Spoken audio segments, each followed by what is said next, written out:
What was it like hosting your first celebrity party? Any celebrities that are nervous about being photographed at a Diddy party from 10, 15, whatever it was, I think that people are overreacting about that. Have you put in place systems to just blow people's socks off, so to speak? Are you finding ways to systematize that in your events business? If it's something different and if it's something that people could find special, they will cherish that and remember that forever. Is Miami going to be the next party hub? Is Miami where it's at? Is New York City dead? Is it all about Miami now? We try to go above and beyond just to make the client feel comfortable, make sure they're having a good time, make sure their guests are having a good time.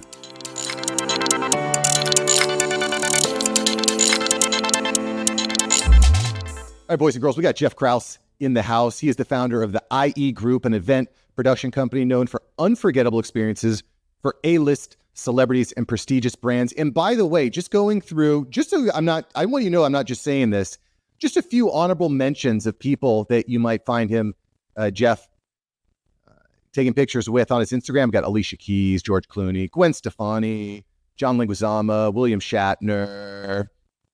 No big deal. No big deal. There's a lot of people on here. I don't even know. This is the kid from Stranger Things. Love him. Hawk Tuah girl. Is she on here? Are you in tight with the Hawk Tuah girl too, Jeff? I am in touch with her, but I have not met her yet. No. Is that, by the way, Hawk Tuah, like that girl just exploded. One viral video like 2 months ago, and she's the biggest thing. Like, is that just like the new generation of celebrity that we're seeing happen here? Well, I'll tell you something from understanding basic principles of marketing. What she did was kind of, whether it be by accident or kind of genius, is that the video went viral, but she also went ghost. Nobody knew who this girl was. They couldn't find her anywhere. And it was like weeks where people were like, who is this girl? Where is she? Like, you can't find her. And then all of a sudden, weeks and weeks go by, and boom, she pops up out of nowhere and is like, here I am. And that seems counterintuitive, though. It seems like, okay, I've got my 15 minutes of fame. I got to put my face out there. I got to be shaking as many hands, halo effect, as quickly as possible. But you're thinking that it might be a little bit of the opposite, a little feast and famine going on.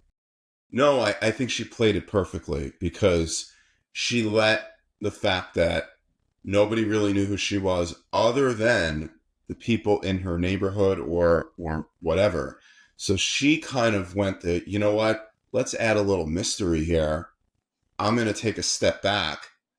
She went and worked on getting, her trademark and all these little things that she was planning for her business. So she kind of let the buzz keep going.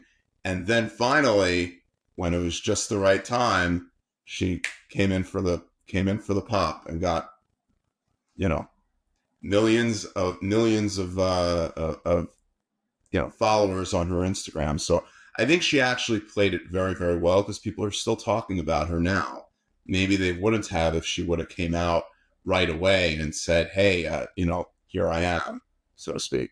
The other thing that she did that was interesting is, as soon as her face kind of came into public view and she was actually talking to the camera, I remember one of the first things that she did was go do volunteer work with the money. It was something with dogs. I think she was like buying food for stray dogs and helping homeless dogs, something like that.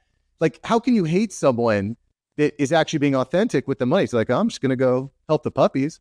Yeah, look, I mean, she is very charitable. I mean, that's who she is. She's just a local girl that lives in a neighborhood just like anybody else. And that's what she's into, is raising money for causes that she's passionate about. So, yeah, I mean, all she's really doing is being her authentic self. So I think that's the key, authenticity. I don't want to talk about the Hawk Tuah girl the whole time. I'm just like looking all these names. And I was like, yeah, Hawk Tuah, she's like the biggest thing in marketing and entertainment right now. Kind of like the next generation is less big screen and more, can you blow up on TikTok? So it's just kind of an interesting dynamic. Well, Jeff, I want to talk a little bit about, I have actually a lot of questions on Diddy. We'll get to that, but I want I'm just going to ask Jeff all the celebrity questions because he's here. So, Jeff, you founded the IE group back in, I want to say, was it 2007? What was it like hosting your first celebrity party? What was that like? Well, I founded IE Group in '06, but yes, the first celebrity party that I ever did was actually, well, let's backtrack for a second. There have been some celebrity parties that I've been a part of that I was not the direct person, which some have gone haywire, which is a whole different. I'll get into a couple of those stories, but the first celebrity party that I actually did that was, that went well was for Rosario Dawson. She actually had a play. This was back in the early 2000s. She had a play in Central Park, I believe. And her mom is a friend of mine. So I actually was a partner in a bar at the time. And we did our after party. And it went amazing. It was lots of fun. And everybody had such a great time. And I still keep in contact with them to this day. Funny enough. You held an after party for Rosario Dawson. Like, did a bunch of her friends come? Was it a bunch of celebrities? How did you leverage one success into multiples? No, so actually it was mostly, well, she was dating Jason Lewis at the time. But, obviously he came with her. They were together. But aside from that, no, it was just her friends and family. There weren't really any other celebrities. And no, one thing that people, I think, misunderstand about celebrities is that they're not always necessarily with other celebrities. It's not it's not always like, hey, Rosario's throwing a party, so all these celebrities are going to come out because they're they're just magically in New York City on the week that she's there. It's not like that. A lot of times it's really just their friends and family. And yeah, if it's a celebrity that lives in New York and there are celebrities that they're friends with that live in New York, or that they're in town, and when they're doing something that might happen. I mean, like, for example, one time I did a dinner for Deborah Messing, and Uma Thurman came, and a whole bunch of other, big names, so to speak. But yeah, things like that do happen, but they're not very often. It's either they're friends and family and they kind of just want to hang, or it might be like they have one person that happens to be in the same city as them at the same time, kind of thing. That's fair. But Yeah. and I always just suspected there's this huge underground cult of owl worshipers that are all going to each other's parties, but I could be off. I could be off base. Maybe in LA. Know. Maybe who knows these days? Who knows what goes on after dark. You have no idea. But Well, I mean, we're starting to find out an idea, and it's crazy. Like, tell me about the first P. Diddy party that you threw. all right, so for context here, this was back in the very early 2000s. I didn't actually throw the party. I was kind of a part of it. But basically, what happened was a friend of mine had some sort of an arrangement with Diddy or people involved where he was going to help with the Puff Daddy MTV VMA after party. So he came to me and said, "Hey, Jeff, do you want to help? Do you want to bring, can you bring people? This was back when I was a promoter." So I said, "Hey, listen, Puff Daddy's MTV VMA party. I'm all in." So I started making calls and, calling all the most important people that I had, called the heads of modeling agencies and a couple of my friends from college at the time. And it was going to be this big, huge thing. I thought it was going to be the best party I've ever thrown, kind of thing. Well, it didn't end up that way at all. What happened was, so while we're in the midst of inviting all these people, Diddy or somebody in his camp somehow got wind of it. And what my friend's arrangement that he had was not on the up and up. He had a deal with the GM of the venue where he can bring people in. And Diddy's event at the time, that was a private after party for that he rented the place out. So Diddy changes the venue. And basically, somehow we got wind of it. And when I called my friend to ask him, hey, are the guest lists going with the new venue? He says, oh, yeah. No worries. Tell everybody about the new venue. So we call everybody up and tell them about the new venue. Hey, party is moved. Well, the party moved, but not the guest lists. So we had to find this out the hard way when Diddy goes on to Extra or one of those shows, says, hey, if you don't have this invitation, physical invitation, you're not getting in. Well, this is 2 days to the party. And my friends happened to see it on television, not even me. And they said, hey, Jeff, do you know anything about this, that you have to have this physical invitation? I said, I know nothing about it. So we made calls. Now my friend goes completely ghost. He's off the grid. We're calling Diddy's publicist's office. We're calling his clothing line. We're calling every contact we could find. I'm even calling promoters that I was friends with that knew him. And basically, it gets to the day before, and I'm frantic now because I have all these important people coming, and I'm told one thing, and it's completely another. So now it's to the point where this ain't happening. So I had to now call all of my clients and all of my friends to let them know, hey, the guest lists are unfortunately canceled. And at the time, I thought, hey, I could be out of business here, or at least my reputation to the people that I'm trying to do work with is completely ruined.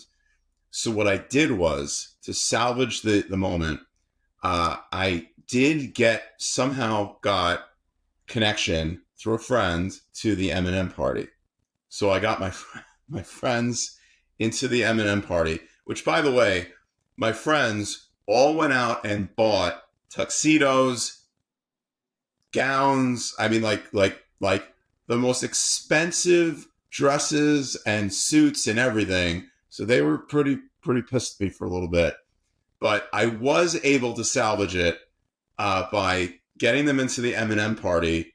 And I threw another party weeks later where I just invited everybody that couldn't be part of it and said, hey, listen, drinks and food are all on us. This is a way of saying sorry.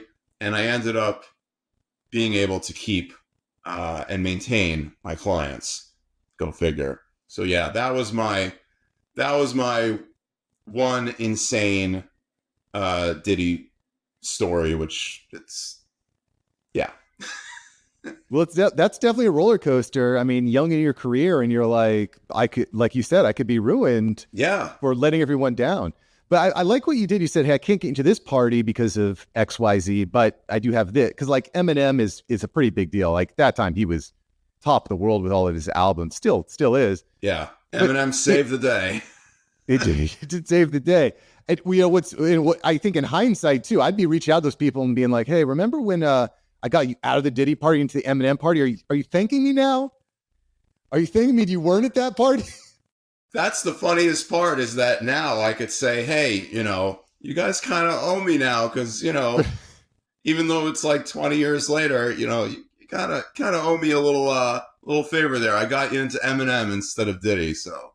Yeah, I mean, like people are legitimately freaking out right now online. They're like, oh crap, there was a picture of me at a P. Diddy party. Be like, but I left early. I wasn't there afterwards. Like, I think there's a real legitimate amount of fear from people that got roped into those, even if they weren't involved with anything directly, you still have a picture at a Diddy party. Now it's kind of, is that like taboo now, or is everyone like, oh, everybody was at the parties anyway, so it's whatever?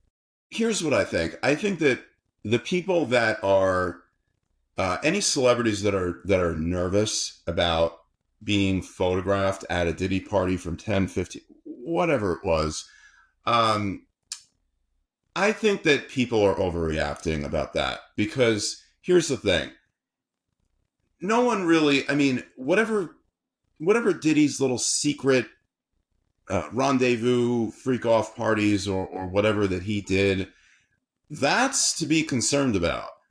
Them being at his regular events or whatever, nobody could have known what he was doing. I mean, who knew? You're just in the top of funnel. Yeah, unless you're there at the ends of the party, and he told you about some secret party that he was doing, and or maybe he didn't tell you, but he kind of put something in your drink. I don't know, the stuff that's going around on the internet. I don't think that it's as damaging as what people think when it comes to the people that were just innocently there at a party that knew nothing about what he was doing. Now, the people that were at his freak offs, yeah, they might have something to be a little concerned about. I didn't even know that anything about his freak offs until this whole thing came out. So I think a lot of people didn't know about it, honestly. I mean, I don't know. Who knows? But I know that, I mean, he's like recording everything in his entire house, hundreds of cameras. So it's all going to get either brought to light, or Diddy's going to Epstein himself, as the saying goes. Well, yes, that he's recording everything for himself in his house. But a lot of these parties that he did that were regular events, they were in the Hamptons. They were at venues like Cipriani's or wherever. I mean, it doesn't. So that's all I'm saying. I'm curious, is there anything special you do for the parties that you're hosting and planning? And the reason I ask that is I just got a chance to see Will Guidara on stage. He's the basically he owned and operated, was it 11 Manhattan? It's the number one restaurant in the world for a while, and he's obsessed with this concept of unreasonable hospitality. Anytime someone went into his restaurant, he'd do something that would blow their socks off. And it got me thinking about, especially in the event space, the experience space, have you put in place systems to just blow people's socks off, so to speak? Are you finding ways and ways to systematize that in your events business? So here's the thing. With every client, I always try to add, number one, we always try to add something special. Whether it's, if they're doing a private dinner, we always try to send them some sort of special dessert. Or even if it's a dessert platter that's steaming, it's got steam coming up out of the bottom, and they're like, oh wow, anything that's out of the ordinary. But also, we try to go above and beyond just to make the client feel comfortable, make sure they're having a good time, make sure their guests are having a good time, and just supply top-notch service and attention. Because when you supply top-notch service and attention, they feel good. They feel like, hey, they really care about their clients. So that's number one, is just being there and being on top of everything, making sure that the client really feels special. And always just adding something in. Just something. That's what I was thinking, is like, what's that one thing that's out of scope, right? That they didn't expect, that's like, wow, I can't believe that. Will gave a great example when he was on stage that he had overheard a couple women at his restaurant. They were saying, oh, we just finished traveling the world. This is our last stop before we go back home. Oh, and we've tried all this amazing food. We were in Italy and we're in Spain. We ate this food. We ate that food. But you know what? We did not get a New York street hot dog. That was the one thing we didn't get. And so what Will did is he ran outside, ran out the back. First, he had a big argument with the chef because he's like, I'm going to go get these ladies a New York street hot dog. He's like, you will not serve in my restaurant. Didn't care, went out, got the hot dog, brought it in, and they were overjoyed. They were like, this is the one it's not just a meal at that point, right? It's checking off an item on the bucket list. It's an experience, and getting served a New York street hot dog in a 5-star restaurant, that would just kind of like made me really rethink the way that I operate in the world and the experiences I bring.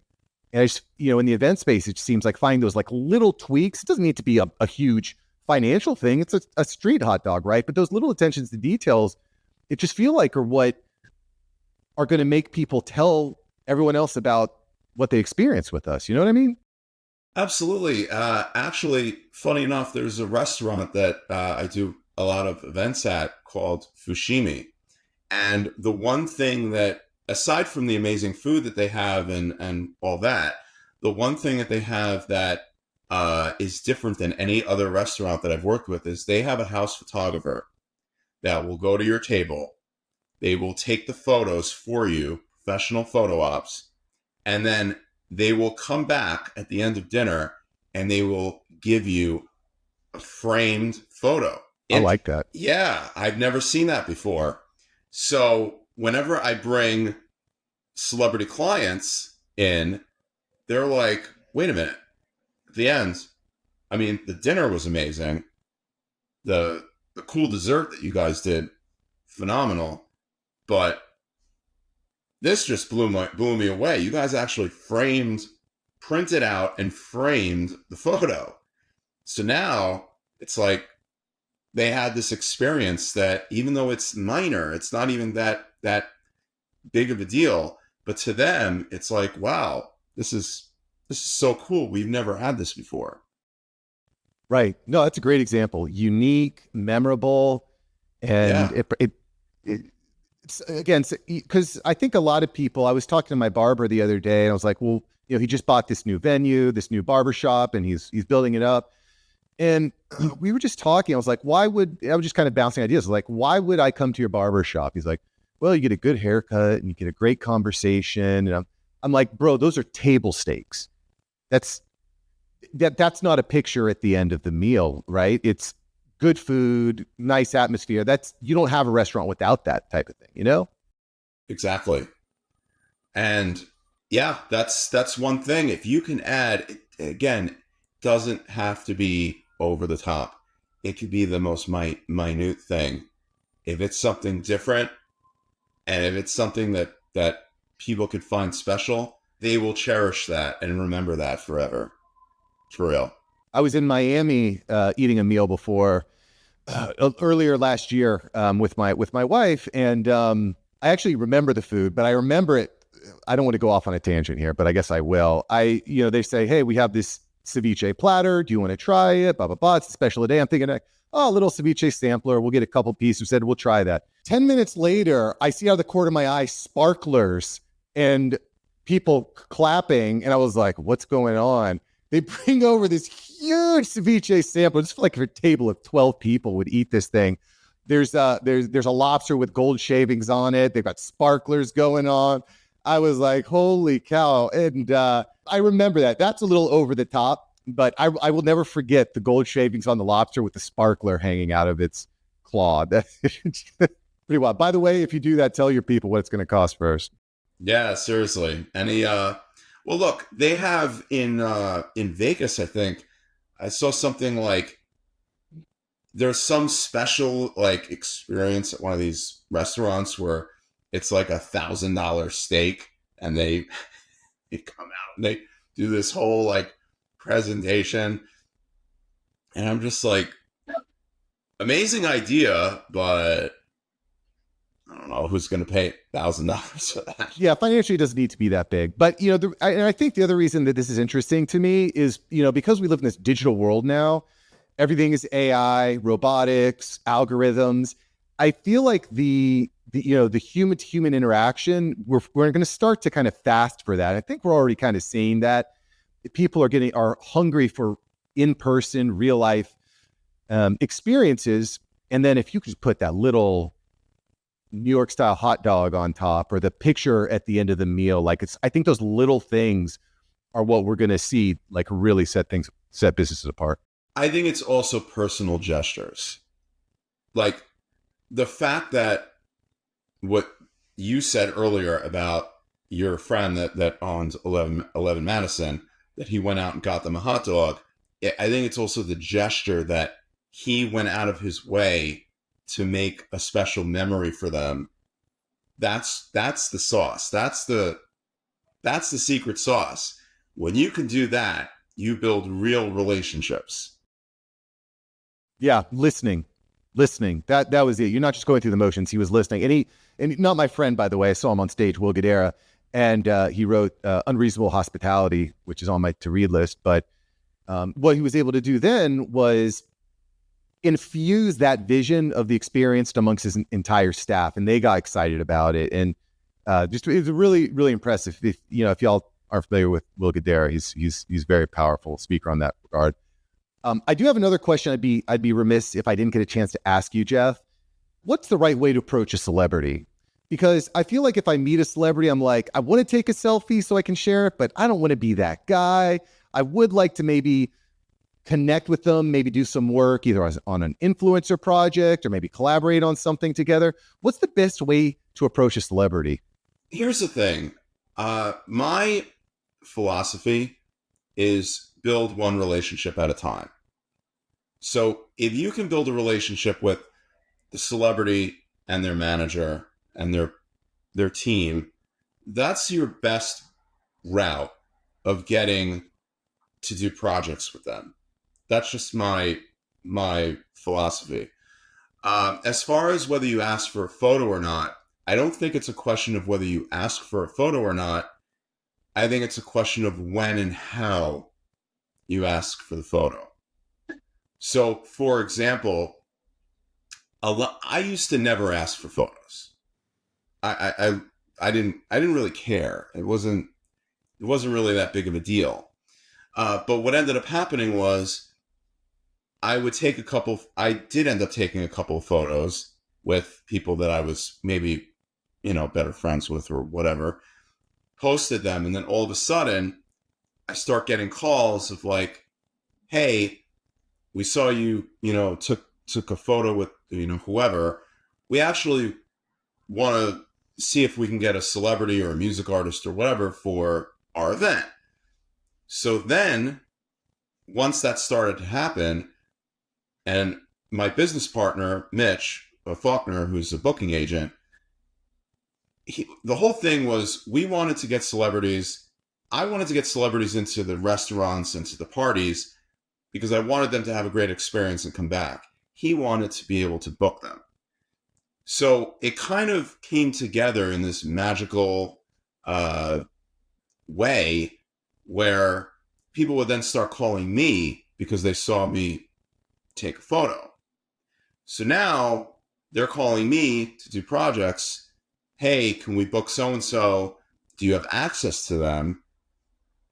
And now my partner and I are kind of doing double duty. We're doing both stuff. But in the beginning, I wasn't doing the whole photo thing. I didn't care. But now, if I'm going to ask for a photo, I generally ask at the very end when they've had a great time, and I ask it very casually. That's what I would suggest, is just very casually. If you see them in the street or if you see them eating at a restaurant, no, I would not suggest just walking up to them and saying, hey, can I get a photo? But if you have something to talk to them about and it's meaningful, and then you do a project together, then ask. That's my suggestion. That makes sense. It takes a little bit of timing is important. And I think it is important, though, getting those photos, because frankly, we probably wouldn't be on this call right now, except for the fact that I spoke to your PR agent. I'm going down your Instagram. I'm like, Jeff is actually legit. He's taking photos. He's got the history. The photos add to the credibility. But it's interesting. I work with some pretty big YouTubers, really successful business owners on YouTube and social media, marketing, email and stuff.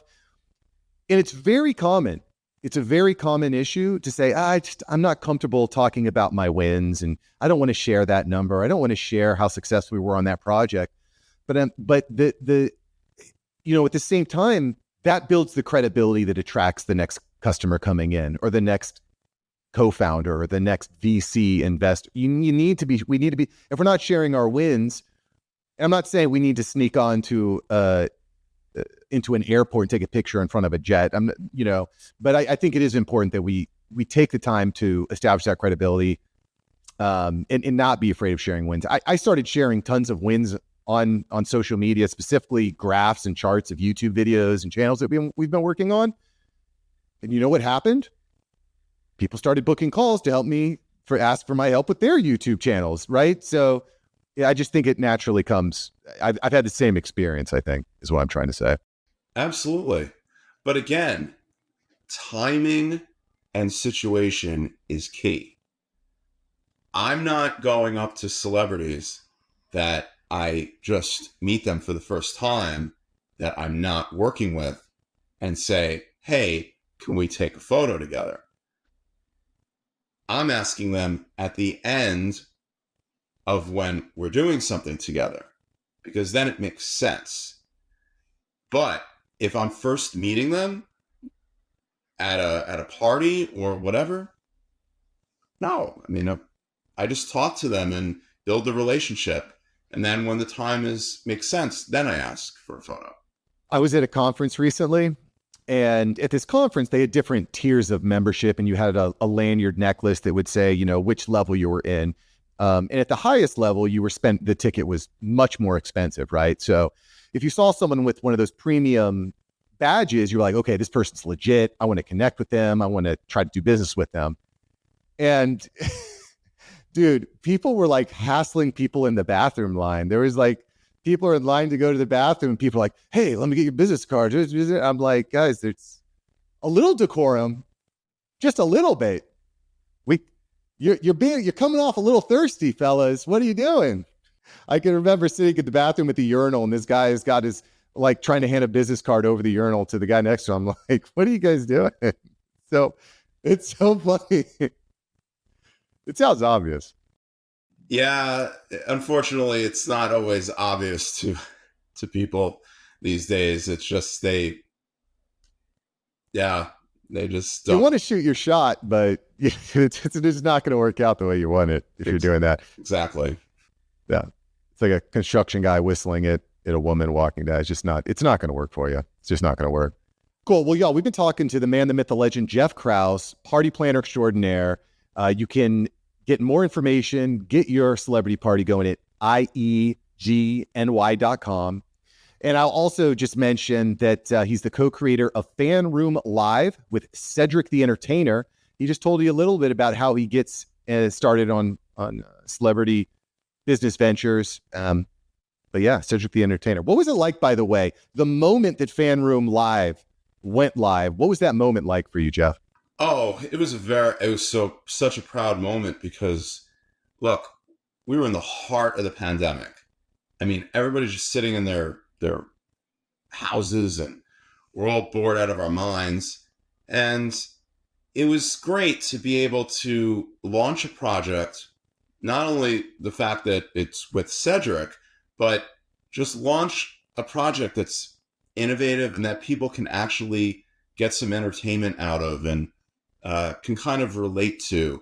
You could finally just sit down and have a couple-minute conversation with your favorite celebrity and not be interrupted, and you could just talk to them just like any two friends, human beings would do. And it's been really amazing. It's a very up close and personal experience, and we love it. We love producing it. We love the project. We love being able to raise money for charities. And yeah, it's just been amazing. Love that. Jeff, I have one more question for you. Is Miami going to be the next party hub? Is Miami where it's at? Is New York City dead? Is it all about Miami now? Well, Miami already is the party hub. That it just is. As far as New York City being dead, I don't think New York City will ever be dead. I think there's too many creative people in New York. I think there's too much competition in New York. And I think people are too driven in New York to let it be dead. That's just my opinion. I think the types of places that people go that they like going has changed over the years, but I don't think it will ever actually die. That's my opinion. You had me at competition, competitiveness. Oh, yeah. Because if there's one thing that makes us better, it's competition. Participation trophies don't get you there. It's the competition. Oh, 1000%. People Cool. have drive and competition. You're not going to be able to kill that. Hell no. Hell no. All right, boys and girls, we've been talking to Jeff Krause. He's been bringing the heat, bringing the parties, bringing the stories. Mr. Jeff Krause, thanks for joining the After Hours Entrepreneur today. Thank you so much for having me. This has been a lot of fun.